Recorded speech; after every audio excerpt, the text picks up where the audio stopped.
Meeoi Lising Kayana Saruk Yaduna Imphalda Manipur Kanbagi Khongchat Chatkhre Constitution na pirba miyamgi hak phanganduna democratic right amasung miyamgi mandate India lengak na ikai khumnagadabani haina kokomina phongdorakdi Coordinating Committee on Manipur Integrity kokomina sinduna Manipur gi yelhau furup kaya amadi mapandagi Manipur da lalol itik tawduna laiba Meeoi Lising Kayana Saruk Yaduna Manipur Kanbagi Khongchat ngasi tidim ground dagi hoduna thau ground fawba chattu miyamgi mipam pangthokre Meeoi Lising Kayana Saruk Yaduna thau ground da pangthokhiba miyamgi mifam aduda tongan warep nipal lokhi miyamna lokhiba warep sing adudi su khudakta lokthokadabani sugi mingda kuki laloba singna tawning bata tawriba sing asi khudakta lefanduna matik chaba action lokhatkadabani India na Manipur da thokliba irang asibu aranbu wari singbul amada puthokhtuna kanglukpi irang ni haiba propaganda asi khudakta lepkadabani kanglukpi irang gi mingda miyamgi pangpham thokpa hak singmatpa amadi temsingna ba lepkadabani IDP singi akaknaba policy sing semduna amadi akaknaba matamgi manungda masagi mayumda hanjalangadabani loinana IDP singbuluna chana tawbiduna makoibu section nangak senbigadabani jinkuki narco terrorist singi cross border terror activities sing lefangadabani makoigi cross border network sing thugaiduna illegal infrastructure sing lokthokadabani constitution na piriba miyamgi hak amasung lengak lehalu Manung mapan phawba lengak atuba matamda lehangadabani Manipur gi apunbagi saktam amasung administrative integrity ngaktuna thamgadabani Manipur miyamgi democratic right amasung mandate India lengak na ikai khumnagadabani Manipur da NRC natraga manaba makhalgi mawong ama puthoktuna atuba matamda matam sangna India lengak na iyaba piduna changselakhiba mitop sing khandokadabani National Highway sing da maitai singna athingba amata yauduna chathok chasin yahangadabani haiba warep sing asini Thauram aduga mari leinana kokomigi ngasi pangthokhiba rally adugi organizing committee gi convener Surjit Kuman na hai Ngasigi chatliba khongchat asi Manipur da thokliba khangaudana kang khongcha henduna thamlakhiba charangnaba phibam asigi mayoktani Kumja lising ani kunga humdagi me ahumdagi hauduna thoalakhiba khutsemgi irang asina Manipur gi miyambu khangu thakta ngauduna irang asilo sendana thamliba asigi mayoktani tha kunthra gani thoi suraba irang asi center laingak amasung Manipur da paliba president run laingak asina atamna na thoanbagi phibamda mami chauna tarakli asigumba phibam asina thokliba irang asilo sengani haibagi thajaba manglakpaga loinana irang asilo selakani haibagi thajaba lairak tre phongdokhi Mahakna makata na hai ngasi Manipur da oirakliba khut thoknabagi thodok amadi laingak wayal singna mathau tawba ngamlaktabagi phibam asi India laingak ki agency singi naton sumangmakta da thokpa thodok ngaktani jingda paktaknana yengsinbinaba yauduna sandorokliba popi thabagi thabak asi mafam kayada Assam Rifles amadi Central Force singi kem mamangda leirabasu karisu tawdaba asina miyamna Central Agency singi mathakta thajaba mangbagi achauba maram ama oirakli Haujikti irang asi state sponsor natraga terrorism asibu sogatpagi masak ama oirakle oireba phibam asida state nasu yahanduna thambaga pangkhak oire haukiba chahigi December 3 tukta torbung mamang laikaida bom thadaduna amasung Nongmei kapsanduna mafam adugi khunja singbu akia khangpikhi adubu thawdok aduga mari leinana narco terrorist sing ama phawba phaba punbagi amasung action lobagi thabak lainga kasina chathadri Masida sunatana tha sigi taraga mathoida saiton nganu konda aidi bom pokhai handana miyamda aki akhang piduna asopa nangan khrabasu lengaki maikaidagi miyamda lairiba singna basing asi koknaba masak thokpa thabak sing amata lokhatri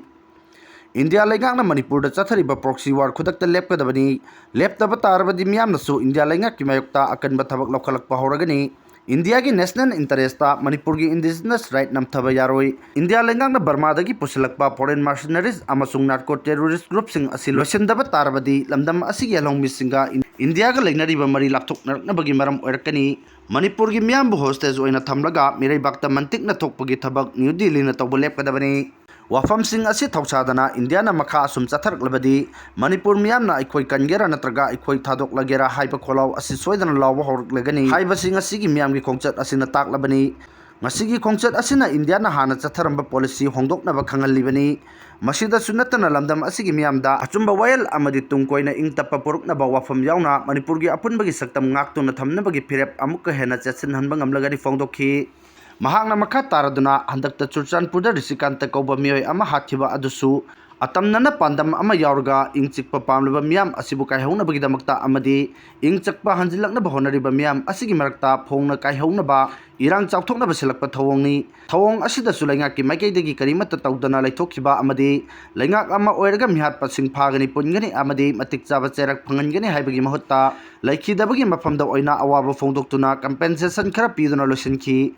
masi sumi hat pakan thokpa manba thong amani haina lawi asigumba kaya asina maram oiraga irang asi thuanbada maral leiba mioi kaya laingakna thadoktuna thambaga pangkhak oire su agreement ki marumda mirei bakta pokpa mian cha phawba koksinduna yokhattuna thamlakpadagi aikhoigi lamdam asigi punsiron chana kaglon laingaklon amadi losang singda phawba makoi bukhot thingjil handuna ngasidi aikhoigi laingak wayalda mitop singna kuling ngamduna leiri masina leibak asibu khabai khara sanbaga loinana leibak asigi apunbagi saktam phawba singnarak pangamaliba unamak asi india ki thausil asina oihanbani haibasi kakba yararoi daba wafam ama oire manipur miyam gi hangmatuna adum thamli hojikti aikhoigi hak nibagi mahota isani isaki hak mundana hingnaba honabagi lambi thidaba yaraktaba matam yaure haiki thoram aduda saruk yakiba thadau inpi manipur gi secretary michael lamja thang hopkipna hai ngasi kokomina sinduna pangthokliba rally asi yamna maru oiba amani rally asi da ching amasung tamda khundamina riba lamdam asigi yalo furup kayana punna saruk yaminaduna ing chikpa amasung apunbagi pangal adu le haukiba chahigi August thadagi hoduna kokomi yauna tongan tongan balup singapunna wakal taminaduna thadau amasung maitegi marakta lainariba mari asi hena chasil hannaba khanakhiba leire adum oinamak state asida ingchikpa purakpa asi ngamdana leire masigi maru aiba maramdi india laingakna thamoi sengba watpa amasung mathau taba thabak sing ningthina pangthok tabanani president rungi thabak leiraba phawbada hairiba thabak sing asi paikhatpa ngamdana leire thadau furup khakta natana lamdam asigi yalo furup oiriba mar bhaiphai amasung paitena chingba furup sing asisu idea of manipur da thajaba laiba ngaktani amasung apunba manipur amagidamak khalli adubo ing chikpa pamdaba kangbu kharana aki akhang piduna makhoi buning tamna makhoigi apamba sing pangthok pangamdana leiri thika munabana mayai lambi sembada thengtha halabadi akanba miyeng changani haina KCP na thadorok pacherol amana khangalakli thika munabana mayai lambi sembada thengtha halabadi akanba mijeng changani haina KCP PWG MC unification gi PRO jingkhai nganbana thadorok pacherol amana hairi cherol asina makata na hai manipur gi yamna maru oiriba lambi ama oiriba akhoina mayai lambi road haira su khangnariba National Highway 137A lambi asi matam kayadagi contractor kayagi nuaifam oiriba lambi ama khakne haibada haiman bathokloi lambi asi thengkang kayada lekai club village apunba miyamna matam puina sangna sembidabadagi strike tawkhiba kaya laikhre loinana thoningdaba pamdaba thokdok kaya amasu praja miyamna thengnaduna lakli masida sunatana ka hena yengsinbidabana maram oiraga accident thoktuna mi kaya amasu laikhidabagi khudam changdam miyamna thengnaraba ngaktani loinana hanana mayai lambi asibu thabak oina sukhiba contractor singna minus ta thadarga subna ayambani mayai lambi asida up to minor chada 39.99 da fawba thadaraga suba fawba laikhre machine adi kadai digi quality maintain tawna niyom chumna karamna thabak sugani aduna ni lambi koilas thaba nonganbaga complaint lakliba sing asi contractor singi paisa lemna ba honarakpada da sa tariba asidi lambi asida nungtigi phawduna chathok chachin tawduna chaliba miyam singni Meeoi lambi road National Highway 137A asibu highway gumna semlakpa matamda lamdam aduda leiriba miyamnasu quality maintain tawrga semi semdi yangsinbigadabani thabak asibu paikhalakpa matamda kanagumba amata ayat apan piba yaroi thika pithok pisin thika munabagi paw tahalakpa yaroi masida thawoidana singnaраklabadi warning tawdana ayat apan piribasing aduda akan mamiyang changlakani hairi Assembly dissolve torklagadi haiduna Manipur gi budget mastara amasung taraga nithoi da puthoknaba parliament ki agenda da haplaga thamle